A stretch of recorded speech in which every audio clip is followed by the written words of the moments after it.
El, el- el mensaje se llama el conocimiento de Dios es una necesidad.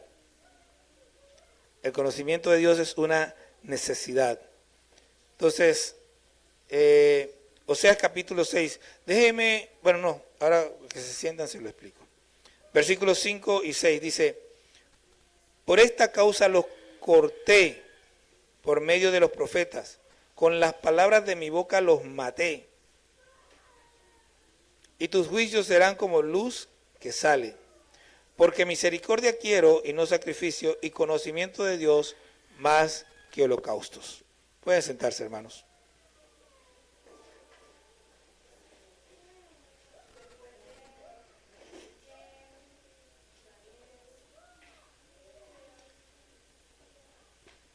El libro de Oseas, mire, yo he estado leyendo el libro de Oseas. El libro de Oseas para que ustedes, para compartir un poco lo que yo estoy haciendo.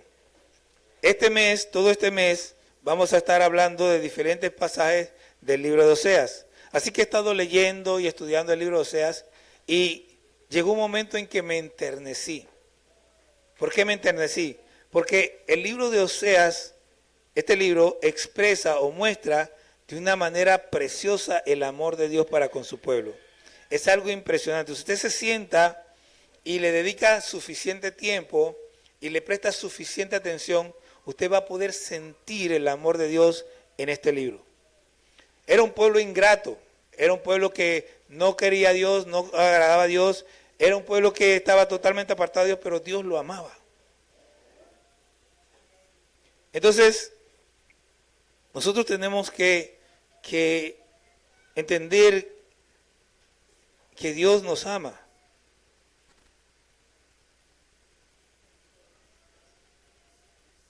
El Señor Jesús, en Juan 10, habla de los ladrones y salteadores, de los que no entran por la puerta del redil.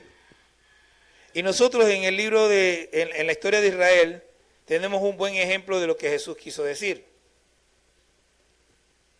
El libro de Oseas nos habla del pecado de Israel, de cómo se apartaron de Dios por ir en pos de ídolos y de cómo fornicaron yendo en pos de lo que no es Dios.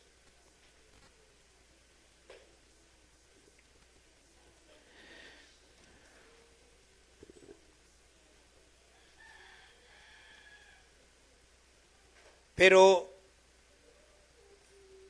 tenemos que saber por qué sucedió esto. La respuesta a la pregunta está en el mismo libro de Oseas, pero también está en la historia. Leemos en el capítulo 4, versículo 6, que dice, mi pueblo pereció, fue destruido porque le faltó conocimiento. Por cuanto desechaste el conocimiento, yo te echaré del sacerdocio, y porque olvidaste la ley de tu Dios, también yo me olvidaré de tus hijos. Nosotros normalmente tomamos la primera parte del versículo. Mi pueblo fue destruido porque le faltó conocimiento. Es uno de esos versículos que yo digo que siempre son maltratados. Nada más agarramos la partecita esa porque escuchamos que alguien la mencionó y ni siquiera mucha gente nunca jamás lo ha leído. Solo lo mencionan porque lo oyen desde los púlpitos, pero no saben lo que dice en ese lugar. No entienden, no tienen idea de lo que está diciendo ese versículo y lo interpretan inadecuadamente. Nosotros debemos entender que no fue la falta de conocimiento simplemente. El pueblo de Israel desde sus inicios se había apartado de Dios porque Jeroboam fue el primer rey de Israel. Entendamos algo, Israel cuando entra a la tierra prometida era una serie de tribus. Eran 12 tribus y no había un cacique, no había una cabeza, Dios era la cabeza. Ellos andaban como le daba la gana. Después Dios puso a Saúl como rey y todo el pueblo se unió en torno a Saúl. Después vino David y todo el pueblo se unió en torno a David. Murió David y todo el pueblo estuvo unido en torno a Salomón. Pero Salomón pecó y Dios le dijo, por lo que has hecho, voy a quitarte 10 partes de Israel. Y nada más te vas a quedar con 2, pero de eso ocurrirá después que tú mueras. Y esas 10 partes es lo que se conoce como el reino de Israel, el reino del norte. Ese reino del norte se forma después de la muerte de Salomón y Jeroboam era el rey. ¿Qué pasa con Jeroboam? Jeroboam había recibido palabra de Dios de que él iba a ser el rey de esas 10 tribus. Pero cuando se hace el rey de las 10 tribus, ¿qué resulta? Que Jerusalén, la ciudad donde Dios había escogido para poner su nombre, quedaba en Judá, en el otro reino. Así que el pueblo de Israel iba a tener que ir a Judá a adorar a Dios. Y Jeroboam tuvo miedo. Van a irse allá y me van a abandonar y después me van a matar. Así que, ¿qué hizo? Hizo ídolos. Se fue a un cerro y construyó un becerro allá, y se fue a otro cerro y construyó otro becerro allá, y le dijo al pueblo de Israel, aquí están tus dioses, ya no tienes que ir a Israel. Ahora, los que eran fieles y entendidos, se mudaron. Se fueron de Israel y se mudaron a Judá. ¿Ok? A partir de ahí, el pueblo de Israel, el reino del norte, se apartó totalmente de Dios. ¿Por qué? Porque además de eso, Jeroboam empezó a nombrar como sacerdotes a los que le dio la gana. No eran los descendientes de Aarón. Entonces, ante esta situación, no es nada extraño que el pueblo se perdiera o que perdiera todo conocimiento de la verdadera adoración a Dios. Porque además de esto, habían ignorado todo, habían hecho todo ignorando lo que decía la ley. Esta misma situación tenemos hoy, predicadores que ignorando la palabra, enseñan lo que quieren, se apartan de Dios, enseñando, como dice Pablo, por ganancia deshonesta, trastornando casas enteras, yo diría ciudades enteras, países enteros, con su predicación mala. Y yo me pregunto, ¿seremos nosotros diferentes a estos israelitas o estaremos en la misma situación? ¿Estaremos nosotros realmente adorando a Dios como Dios de acuerdo a sus parámetros o estaremos haciéndolo como nos da la gana, de acuerdo a nuestras propias ideas? Con esto en mente vamos al capítulo 4 de Oseas. Y aquí vamos a poder empezar a entender qué significa mi pueblo fue destruido porque le faltó conocimiento. No es solamente leer el versículo, es entender la situación.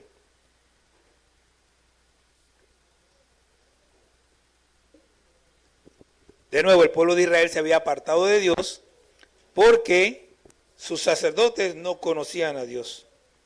Se habían apartado de Dios porque su rey los había hecho apartarse de Dios. Ahora, en el libro de Oseas se habla de un Jeroboam, pero no es el Jeroboam que fue primer rey. Este es lo que llama la Biblia, lo que los escritores o traductores de la Biblia llaman Jeroboam II. Fue uno que existió mucho después de aquel. Pero la condición de Israel siempre fue mala. Ahora mire lo que dice el versículo 1. En los versículos 1 al 3 está la situación de Oseas obedeciendo a Dios, casándose con una mujer adúltera, una mujer fornicaria. Esa mujer es una representación del pueblo de Israel que se apartaba de Dios. Y Oseas era una representación de Dios amando a esa mujer adúltera. Entonces Dios está diciendo, a pesar de que Israel es una mujer adúltera, a pesar de que se va en pos de otros dioses, yo la sigo amando. Ahora el versículo 1 dice, oíd palabra de Jehová, hijos de Israel, porque Jehová contiende con los moradores de la tierra, porque no hay verdad, ni misericordia, ni conocimiento de Dios en la tierra. Mire, ¿qué es lo que Dios quiere?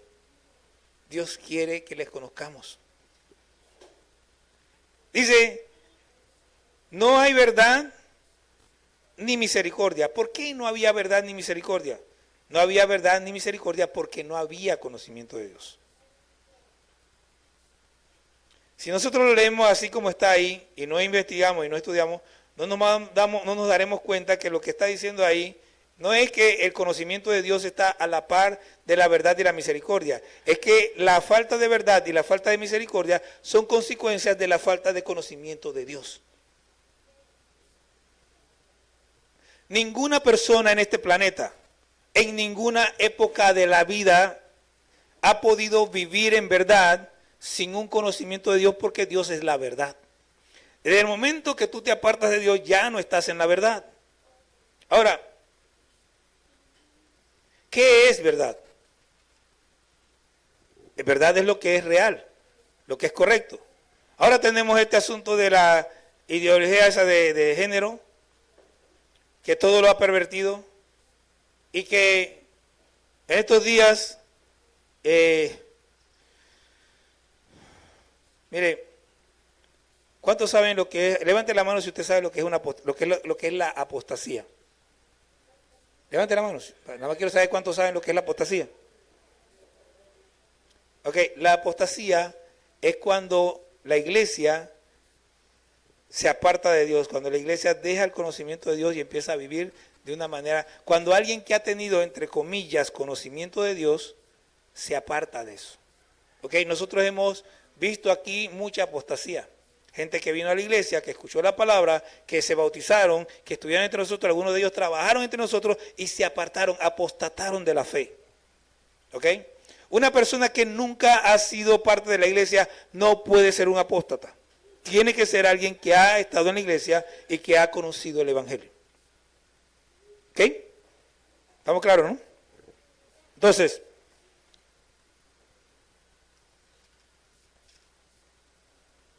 cuando nosotros nos apartamos de Dios, empezamos a vivir una mentira que se va haciendo más y más grande. Usted va y pregunta a la gente allá afuera, ¿tú conoces a Dios? Y vas a oír que dicen que sí, pero no conocen a nadie. En estos días fui donde mi amigazo, entonces le decía, mi compañero de trabajo, que todos los años voy y lo visito el 24 de enero, pero este 24 estaba allá en Chiriquí, así que fui el 31. Y estamos conversando muy amigablemente, porque la verdad es que nosotros nos llevamos bien. Él no es cristiano, pero la verdad es que... Y todos los años yo aprovecho para ir a darle la palabra. Entonces, en cierto momento él me dice, yo soy católico y soy cristiano. Católico porque de la iglesia católica y cristiano porque creo en Cristo. Entonces yo le digo, ¿en qué Cristo tú crees? Y se quedó, ¿y qué? No lo conoce. No puede creer en lo que no conoce. Es una mentira.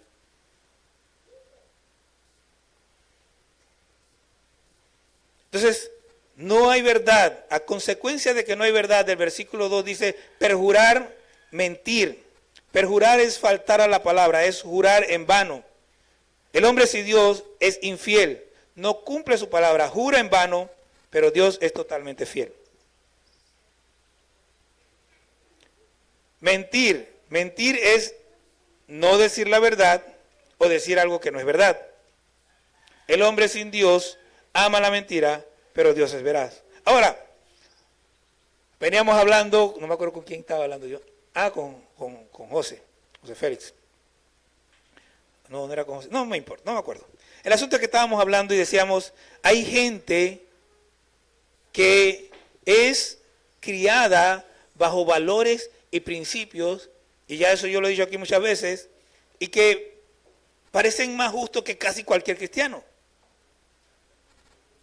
Y yo decía, la mayor vergüenza de la iglesia cristiana, que como no tenemos vergüenza ni nos damos cuenta, pero la mayor vergüenza de la iglesia cristiana es que los cristianos que participan en política lo hacen de la manera deshonesta.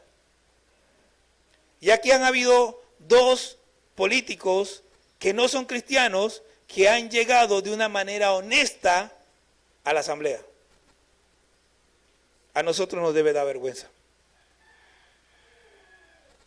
Nosotros debiéramos ser los que damos el ejemplo y estamos recibiendo el ejemplo de los que debieran aprender de nosotros. Perjurar, mentir. ¿Por qué? Porque no hay verdad. Dice, tampoco hay misericordia. Entonces dice el versículo 2, matar, hurtar y adulterar prevalecen. ¿Por qué? Porque no hay misericordia. ¿Y qué vemos nosotros por ahí todo el tiempo? ¿No hay homicidios? ¿No hay hurtos? ¿No hay adulterios? Aquí eso es, el adulterio es pan de todos los días. La fornicación es pan de todos los días. ¿Por qué? Porque no hay misericordia. Porque no hay entendimiento de Dios. Porque no hay conocimiento de Dios. Y nosotros, y ahí es la otra vergüenza. Hay ciertas estadísticas que dicen que hay tantos divorcios entre los cristianos como entre los que no son cristianos. ¿Por qué? Porque no hay conocimiento de Dios. Déjeme decirle algo. Nunca, jamás ha pasado, nunca, jamás pasará que una pareja que conoce a Dios se divorcie. Una pareja que conoce a Dios tiene problemas, se pelean, algunas veces hasta no se hablan, pero se van a restaurar. ¿Saben por qué? Porque temen a Dios. Ellos nunca van a llegar al divorcio. ¿Por qué? Porque saben que Dios aborrece el divorcio. Porque lo conocen. Pero las parejas que no conocen a Dios, no importa el título que tengan, pueden llamarse todos los cristianos que sean, no conocen a Dios y por eso se divorcian. Ay, es que usted no sabe, hermano, yo no tengo que saber. Y si tienes problemas, recuerda que tú fuiste quien lo eligió, que tú fuiste quien la eligió. No le eches la culpa a Dios y que la que me dio Dios, no, la que tú escogiste. El que me dio Dios no es el que tú escogiste. No le eches la culpa a Dios. Pero esto no solamente afecta al ser humano en sí, afecta a la tierra, dice el versículo 3, por lo cual se enlutará la tierra y se extenuará todo morador de ella. O sea, ¿qué quiere decir esto? Cuando la tierra se enluta es porque la tierra, tú trabajas para que la tierra produce y la tierra no produce nada. Por eso es que se extenúan, se cansan de tanto trabajar y de no conseguir absolutamente nada. ¿Por qué? Porque estamos desagradando a Dios. Porque no le conocemos. Y no solamente eso, con las bestias del campo y las aves del cielo y aún los peces del mar morirán. ¿Por qué? Porque estamos desagradando a Dios. Dios había decretado juicio sobre esa nación porque estaban desagradándolo, porque no tenían conocimiento de Dios. Y no tenían conocimiento de Dios porque sus líderes los habían apartado de Dios. Mire, hay algo que es muy importante.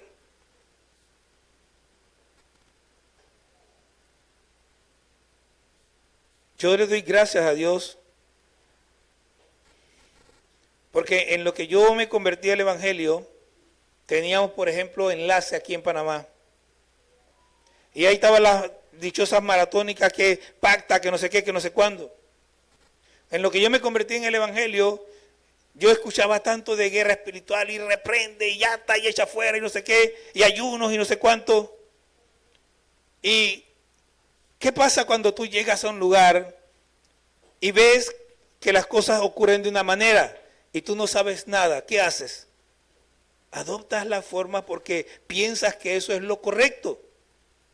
Pero Dios a mí me guardó y me fue mostrando y me fue enseñando y me fue diciendo y me fue, agarraba a otras personas y las personas a veces decían cosas sin saber y yo escuchaba y decía y meditaba y Dios fue tratando conmigo y me fue ayudando para que yo pudiera tener una teología sana el día de hoy.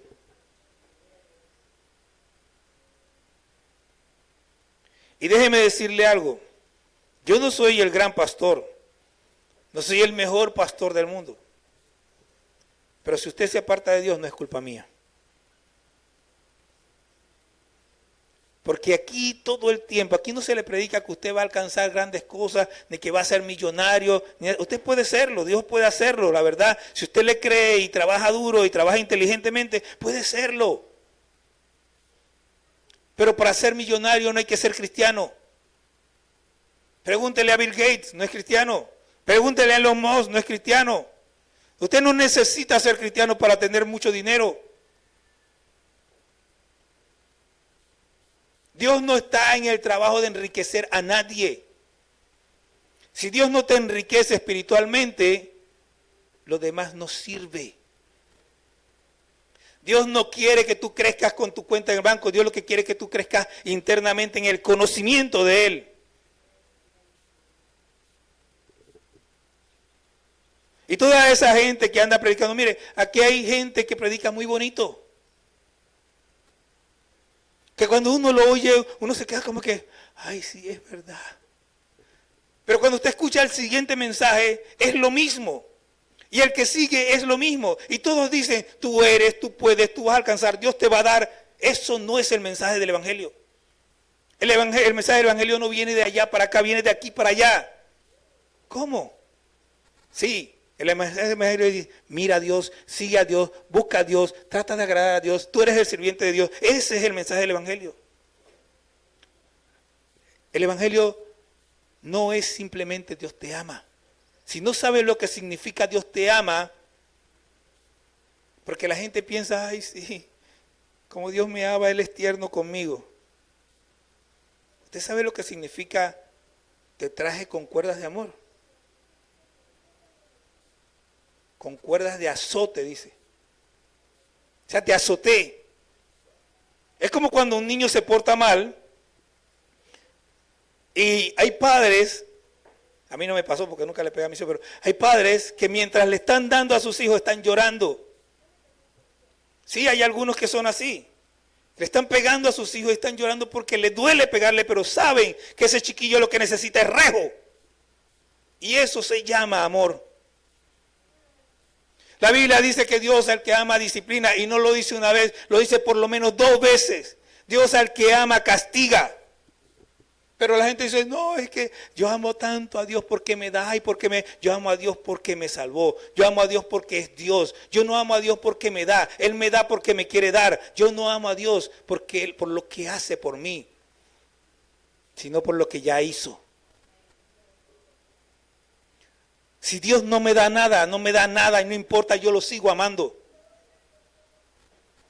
Porque lo amo, porque Él es Dios.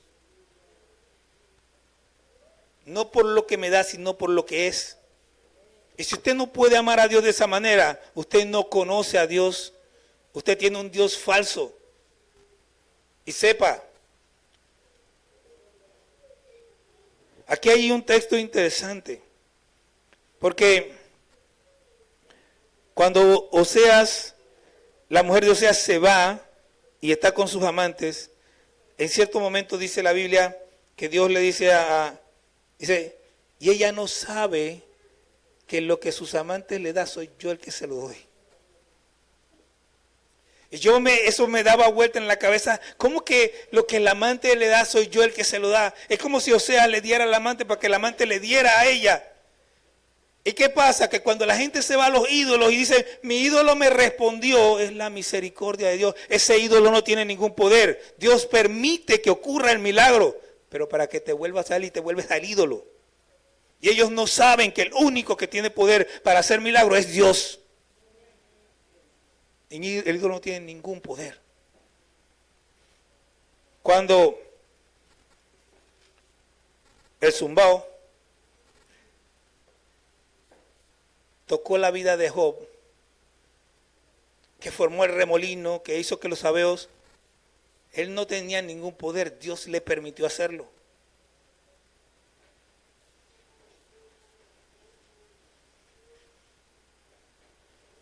Nosotros debemos amar a Dios porque es Dios. Y punto. Versículos 4 y 5. Ciertamente hombre no contienda ni reprenda a hombre, porque tu pueblo es como los que resisten al sacerdote. Caerás por tanto en el día, y caerá también contigo el profeta de noche, y a tu madre destruiré. Mire, la maldad de esta gente era tan mala, tan grande, que dice, ven acá, ¿tú qué vas a reprender? Yo que voy a reprender a Raúl si él es tan malo y yo soy tan malo como él. ¿Cómo le voy a decir a Raúl que él está haciendo algo mal cuando yo soy tan malo como él? No empiecen a reprenderse unos a otros, porque realmente ¿qué le vas a decir tú si eres tan malo como el otro? No.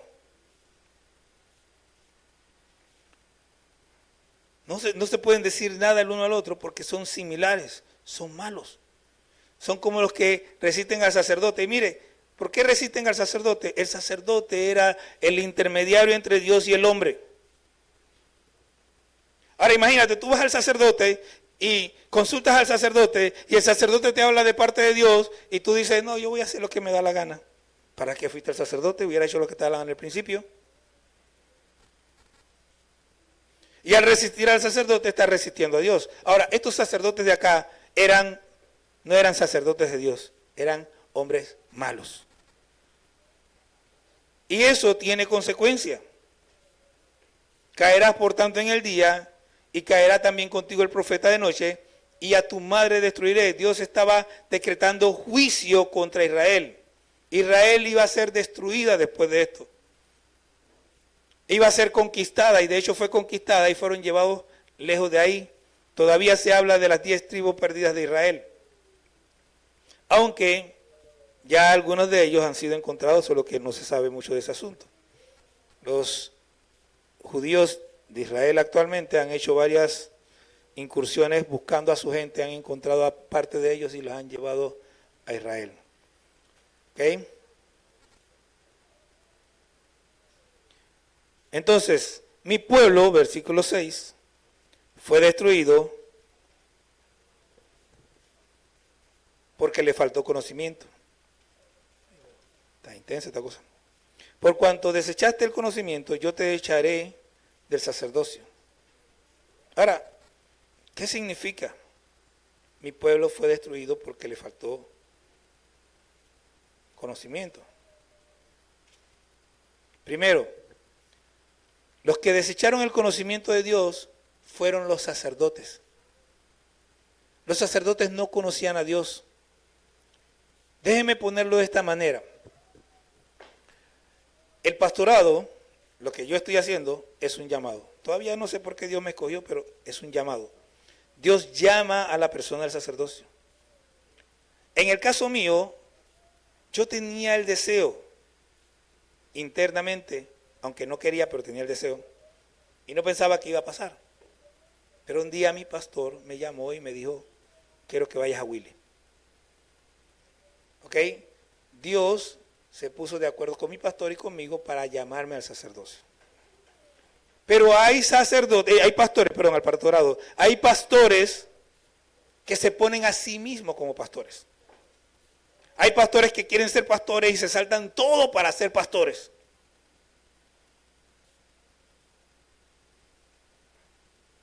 ¿Y qué pasa? A esos pastores Dios no los puede bendecir.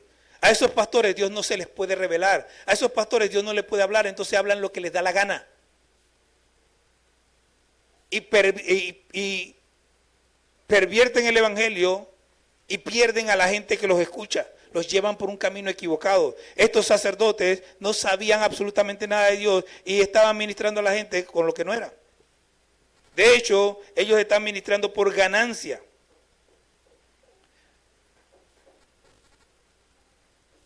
Ellos se creían, dice, de Samaria fue cortado su rey como espuma sobre... No, esta página aquí. Ay, Dios mío. Conforme a su grandeza, así pecaron contra mí. También yo cambiaré su honra en afrenta. O sea, ellos se creían que eran muy grandes y no dependían de Dios, no necesitaban a Dios, simplemente con lo que ellos creían que querían era suficiente. Versículo 8. Del pecado de mi pueblo comen y en su maldad levantan su alma. ¿Qué está diciendo? Bueno, esto es el prototipo del evangelio de la prosperidad. Se aprovechan de la gente y de lo que la gente traía de las ofrendas, ellos se llenaban y ponían a la gente a poner ofrenda para ellos llenarse. Ese es el prototipo del evangelio de la prosperidad. Dice, y en su maldad levantan su alma. En lugar de ellos reprimir el pecado del pueblo, alentaban al pueblo a pecar.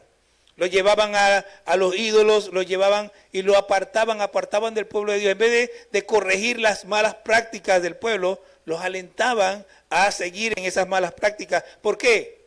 Porque les convenía. Así ocurre hoy con el evangelio de la prosperidad. Alientan a la gente a hacer cosas que realmente no agradan a Dios, porque a ellos y a sus bolsillos les conviene. Yo sigo diciendo, yo no creo que haya ningún pecado en vivir bien. Pero cuando yo escucho que un pastor tiene una casa de 13, de 10, de 15 millones de dólares, ¿para qué? Miren, nosotros tenemos una casita ahí de buen tamaño para nosotros dos y a veces no tenemos ni tiempo para limpiarla. ¿Qué yo hago con una casa de 10 habitaciones y no sé cuántos baños y no sé qué? Ah, bueno, tengo plata para pagar gente para que lo haga. Esa plata sirve para ganar almas. El hombre de Dios no está pensando en acomodarse en esta tierra porque está mirando más allá. Y yo sigo acordándome, y una vez y otra vez me acuerdo de Billy Graham, de esa historia de que cuando los periodistas querían entrevistarlo y no encontraban la casa del hombre porque estaban buscando esta mansionsota, y cuando habían pasado varias veces enfrente de la casa de él y no la encontraban porque estaban buscando esta mansión y se dieron cuenta que el hombre vivía en una casa relativamente humilde. Una casa humilde en Estados Unidos es mucho más grande que nuestras casas, es como una casa grandecita acá. Ya yo he estado y visto las casas humildes en Estados Unidos, aquí no sería tan humilde, pero para ellos es una casa humilde. El hombre tenía una casa humilde y ellos no podían creer eso. Pero Billy Graham era, en el siglo XX, cuando ellos llegaron, era el evangelista más reconocido del planeta. Pero él entendía, todo era para el servicio de Dios. Y yo vivo con lo que necesito para mí en este tiempo. Ahora, algunos piensan de que, bueno, como el pastor no necesita nada, no voy a ofrendar. Bueno, arréglese con Dios.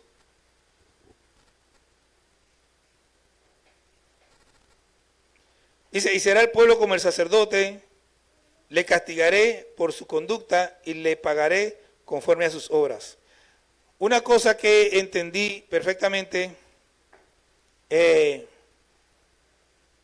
hace muchos años, leyendo allá en el libro de Levítico y de Levíticos, y que me llamó mucho la atención, es que la ofrenda por el pecado del sacerdote es exactamente igual a la ofrenda del pecado por todo el pueblo. ¿Qué significa eso? Significa que el pecado, cuando el sacerdote peca, es como si todo el pueblo pecara. El pecado del sacerdote mancha a todo el pueblo. Entonces aquí dice, y será el pueblo como el sacerdote, le castigaré por su conducta y le pagaré conforme a sus obras. Todos van a tomar por igual. Comerán, pero no se saciarán. Fornicarán, mas no se multiplicarán, porque dejaron de servir a Jehová. En este momento, en este tiempo, a mucha gente ese asunto de fornicarán y no se multiplicarán, pues no les molestaría mucho, porque algunos quieren estar fornicando y si no tienen hijos, para ellos es mejor. Pero para el pueblo de Israel, el tener hijos era una bendición. Nosotros hemos convertido en maldición lo que Dios llama bendición. No solamente con los hijos, con muchas otras cosas. El tener hijos es una bendición. La Biblia dice, bienaventurado el hombre que llenó su aljaba de ellos. Y déjeme decirle, eso yo lo veo hoy en mi casa. Mi papá, hace como unos, 7 años atrás, no recuerdo bien, tuvo un problema de divertículos. Y estaba en plena boda y mi papá se desvaneció. y nosotros estábamos allí. Y creo que llamamos una ambulancia, no me acuerdo, lo metimos en un carro, el asunto es que el hombre fue al médico. Mi hermana de Estados Unidos se vino porque pensamos que mi papá se iba a morir. Y nosotros todos estuvimos atentos a mi papá. Siempre hay alguien que lo llama, siempre hay alguien que lo visita. Cuando él quiere ir al médico, fulanito, y tiene quien lo lleve. Mi mamá, ustedes saben dónde está, allá lejos. Alguien dijo por ahí, solo los pequeños no saben nada. Nosotros 6 estamos pendientes de mi mamá, los 6. Y todos estamos sacando tiempo para estar con ella. Mi mamá hubiera tenido 2 hijos y a lo mejor, pues, tal vez. Pero el tener 6 le da la ventaja de que son más los que están atentos. Somos más.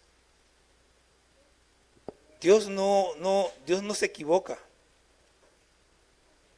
Ayer escuchaba a alguien decir eso y yo dije, allá en Estados Unidos, un niño de 14 años se sentía mujer. Y sus padres, lindos padres, lo apoyaron para decir que cambiarle el nombre. Pues todavía no se puede hacer la operación, le cambiaron el nombre. Y ahora de Ben, ahora se llama Rebeca. Pero el problema no está ahí. Eso ya es un problema. El problema no está ahí. El problema es que su padre es pastor. Luterano. Pero ahí todavía no está el problema. La mamá de ese chiquillo, en plena iglesia, se para y empieza a hablar de la transición de su hijo, que su hijo no sé qué, y lo llama y la iglesia aplaude. Eso es una aberración.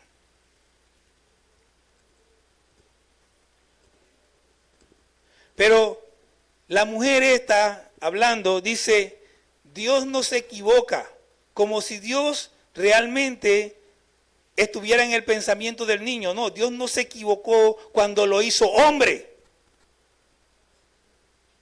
Ahí es donde Dios no se equivocó. Ellos están diciendo que Dios se equivocó e hizo un hombre cuando en realidad era una mujer. Y Dios no se equivocó, Él hizo un hombre y ese niño es un hombre y toda su vida, no importa lo que haga, va a ser un hombre. Dios no se equivoca.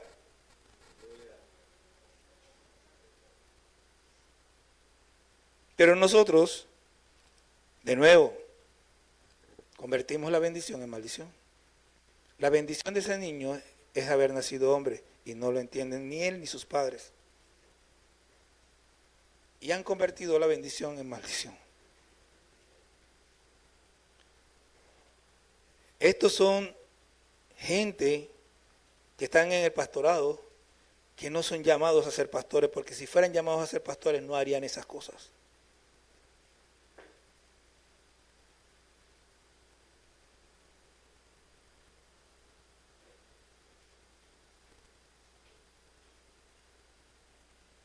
Dos cosas quitan el juicio, o sea, en el entendimiento. Fornicación, vino y mosto quitan el juicio. Vino y mosto son la misma cosa. Fornicación. Los hombres y las mujeres, porque no son solo los hombres, que solamente están pensando en sexo, no tienen la manera de darse cuenta, por eso es que muchos acaban enfermos. Porque solo están pensando en lo que no es. Pero no solamente eso, estamos hablando también de la fornicación idolátrica. Cuando tú tienes un Dios que no es Dios, por ejemplo, cualquiera de ustedes, para no decir nombre, porque yo no, pero cualquiera de ustedes que un día de estos le dé por ir a San Pancracio, por no decir, usted se convierte en un fornicario. ¿Por qué? Porque usted tiene un marido, se llama Cristo. Se convierte en un adúltero, espiritualmente hablando. El hecho de que usted esté aquí hoy y mañana se aparte en pos de lo que sea, lo convierte en un adúltero espiritual. sepa que tiene un marido y que su marido es celoso. Cristo es el marido de la iglesia.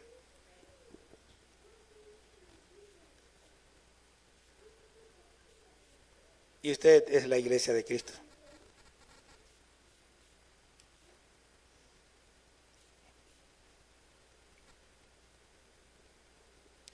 La falta de conocimiento de Dios lleva a las personas a la idolatría. Los que no conocen a Dios buscan respuesta en los ídolos. Dice, mire lo que dice. Versículo 12. Mi pueblo a su ídolo de madera pregunta, y el leño le responde. Porque espíritu de fornicación lo hizo errar, y dejaron a su Dios para fornicar.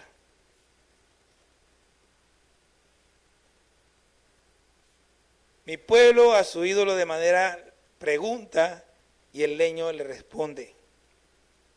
Eso me hace pensar en toda esa gente que va, usted sabe que hace esas mandas, estas cosas, y dice, no, lo que pasa es que yo un día hice una no sé qué y él me respondió. ¿Por qué? ¿Quién te respondió? Le respondió un demonio. Pablo dice que lo que hay ahí es un demonio. O sea, Pablo lo dice, no, yo no me lo estoy inventando. Si Pablo no lo hubiera dicho, yo no lo digo, pero Pablo lo dice.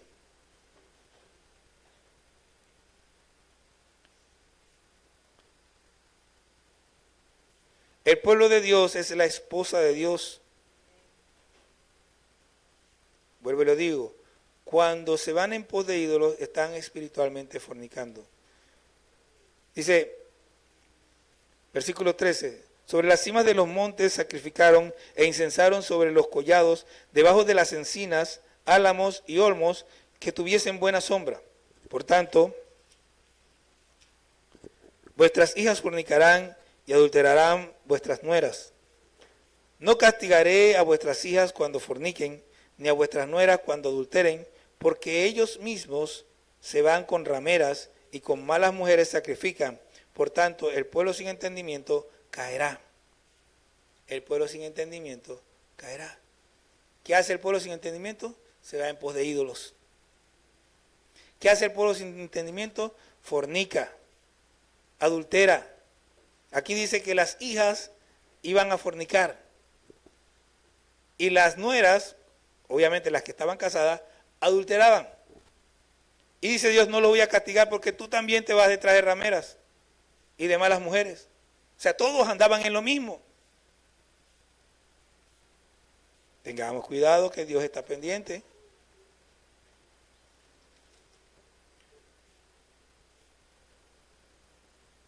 Dice el versículo 15 al 17. Si fornicas tú, Israel, a lo menos no peque Judá. Y no entréis en Gilgal, ni subáis a Betabén, ni juréis, vive Jehová. Porque como novilla indómita se apartó Israel, los apacentará ahora Jehová como a corderos en lugar espacioso. Efraín es dado a ídolos, déjalo. Mire, no imite las malas conductas. No imite las malas conductas. Yo quiero que usted preste atención a algo. Yo hace un rato le dije, usted escucha a estos predicadores de la prosperidad y se oye bonito. Porque le dicen lo que usted quiere oír. Nos dice lo que el ser humano quiere oír. Te va a ir bien. Dios te va a multiplicar. Cuando alguien le ponga la mano en el hombre y le diga que le va a profetizar, quítele la mano de ahí. Déjame. Yo hablo con Dios y Dios me dice. No crea en profetas.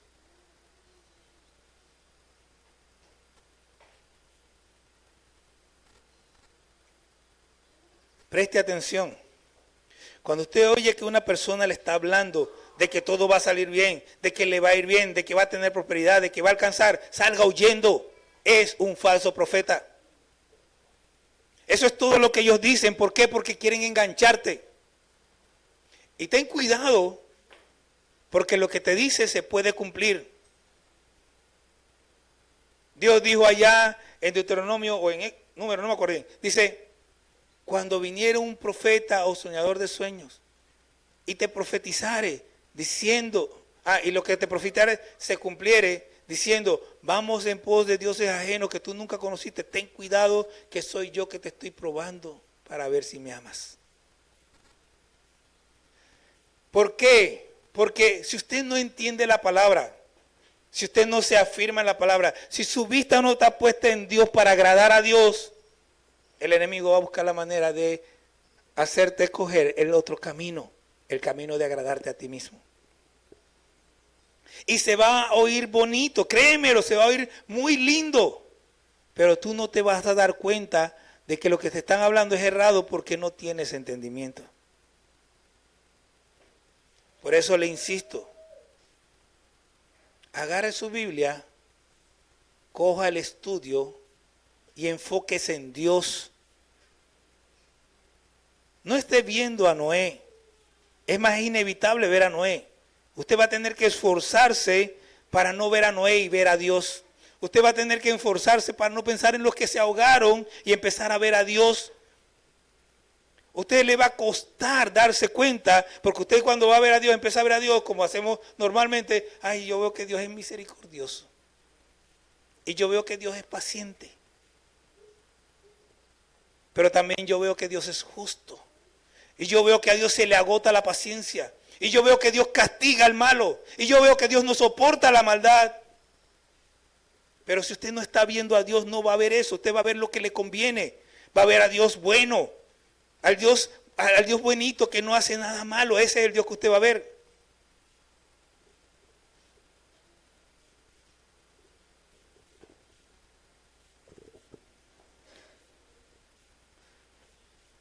Ese es el Dios que usted va a ver. ¿Por qué? Porque lo único que a usted le interesa es usted. Quite la mirada de usted y empiece a ponerla en Dios. Este pueblo no le interesaba a Dios, solo estaban interesados en ellos. Los sacerdotes solo pensaban en ellos, el pueblo solo pensaba en ellos. Y como solo pensaban en ellos, no les interesaba a Dios, les faltó conocimiento y por eso fueron destruidos.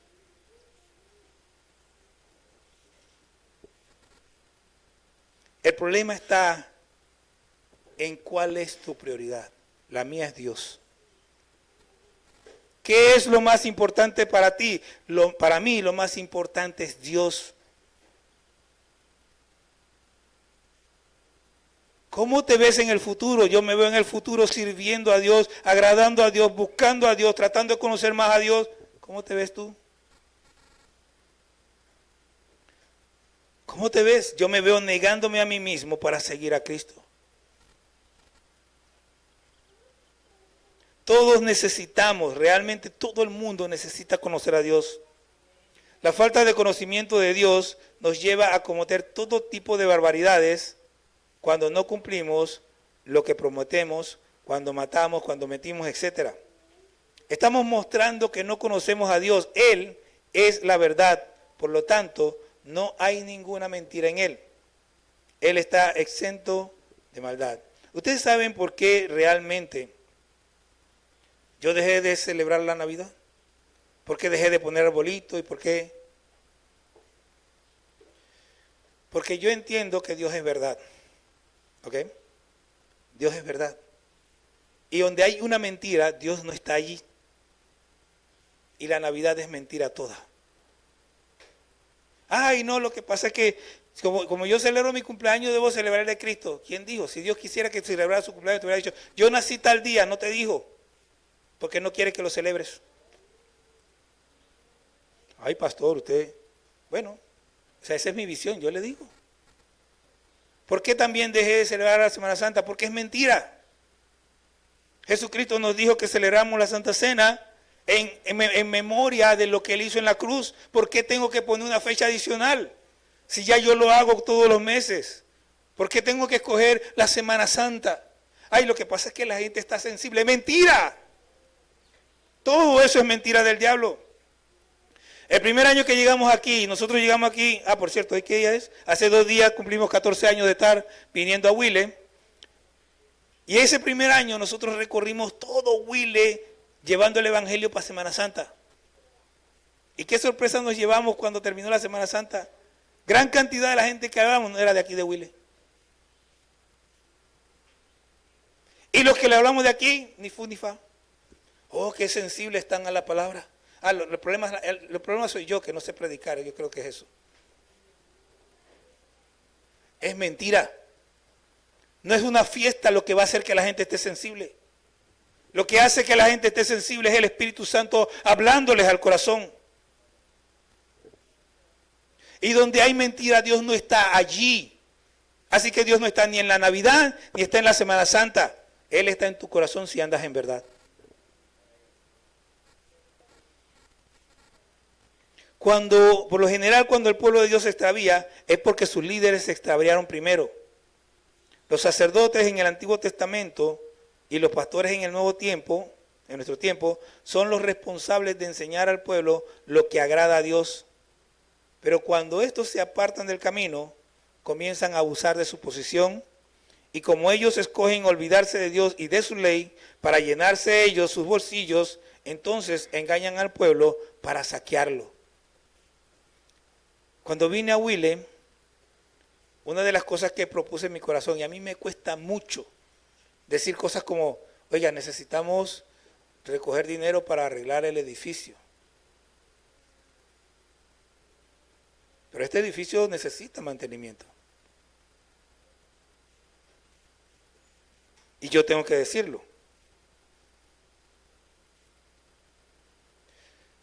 Pero yo propuse en mi corazón no estar enfocado en el dinero. Mis pastores no están enfocados en el dinero, pero se hacía algo todos los cultos.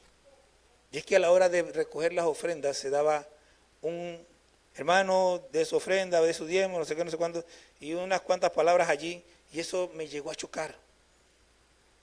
Si usted no le da a Dios de corazón, no sirve. Yo no le voy a manipular.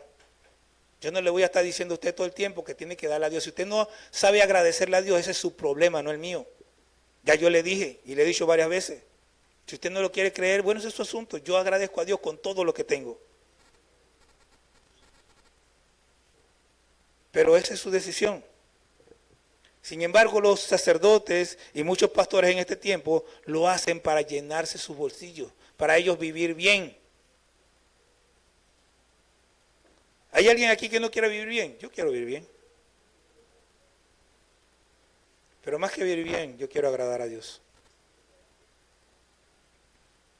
Entonces, cuando usted dé su ofrenda, usted tiene que saber a quién le está dando la ofrenda. Si usted cree que me la está dando a mí, ni siquiera dé ofrenda. No diezme, no ofrende. Si usted me lo está dando porque yo estoy aquí, no haga nada. Ahora, si usted se la está dando a Dios, entonces piense qué es lo que Dios merece y dele eso exactamente. No le dé ni más ni menos, dele lo que usted cree que Dios merece. Si nosotros no ponemos atención, el castigo va a venir. Pero no solamente contra los líderes, en este caso los pastores, sino que también vendrá sobre todo ese pueblo que ha escogido junto con sus líderes desechar el conocimiento de Dios. Porque eso es lo que hacemos. Decidimos no querer, no conocer, no aprender. Mire, yo les dije a usted hace rato que cuando yo me convertí pasó esto y esto y esto. Pero ¿por qué Dios me mostró los errores, me ha mostrado errores y me sigue mostrando errores? Porque yo he decidido conocer a Dios. Yo leo la Biblia y busco conocer a Dios. Yo leo la Biblia con un corazón que quiere saber lo que Dios quiere hacer. No me eche la culpa. Es usted el que no quiere agradar a Dios. Es usted el que no quiere conocer a Dios. No soy yo. No es mi culpa. Tiene que tomar una decisión. Aquí se les llama a orar, se les llama a ayunar, se les enseña la palabra. Hemos hecho no sé cuántos seminarios para que la gente aprenda a estudiar la palabra y que me puedan decir, pastor, usted dijo esto, pero mire el contexto de lo que dice, pero usted no ha querido venir, no ha querido aprender. Y los que han venido han tratado, se han forzado, algunos han podido aprender algo, les ha costado un poco más, pero el asunto es que es su tarea. Es su tarea. Usted tiene que estudiar. Mi tarea es insistirle como estoy haciendo ahora. El conocimiento de Dios es necesario para vivir una vida que a Él le agrade. No deseche el conocimiento de Dios. Por el contrario, debe esforzarse en conocerle para que puedan ayudar a otros a encontrar el camino. Usted debe esforzarse.